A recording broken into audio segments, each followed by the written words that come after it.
Okey, yang ni jalan dah keluar lah, ataupun jalan kita orang nak keluar dari kawasan apa ni, Tadahan tadi tu. Kena naik motor lah. Okey, kalau nampak tu ada sungai kecil ataupun parit kecil.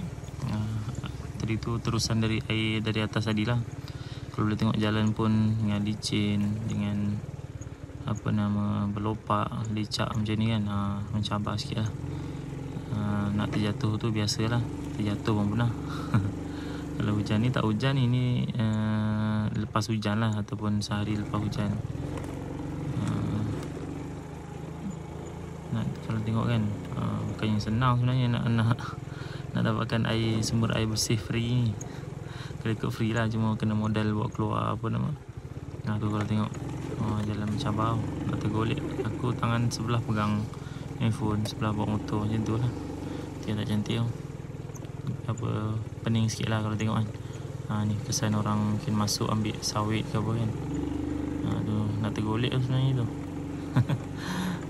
Ni antara cabaran ni. Jadi bila kita orang keluar ni, kita orang akan cek balik pipe-pipe yang tersumbat. Sebabnya bila dia tersumbat tu, mesti akan ada poin-poin yang tersumbat. Nampak tu air, warna air tu nampak tak? Jadi inilah punca-punca sumbat ni. Ada pasir-pasir yang tersumbat dekat pipe-pipe ni kan. Kalau kita tengok color tu, nanti dia akan berubah pelan-pelan. Nampak dia makin jernih kan. Macam tu lah. Makin lama makin jernih. Macam tu lah. Ni kadang-kadang kena biar lagi, sebab dia masih ada sepian-sepian pasir lagi.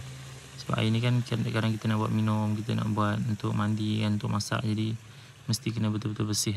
Ni kawasan kebun sawit orang kampung lah ni. Tu. Ni kat sini kita nampak ada dalam lebih kurang 5-6 saluran air ataupun pipe lah. Maknanya 5-6 rumah lah yang pakai kawasan ni. Tu tekanan air pun kuat ni kalau tengok. Kira kuat lah kan.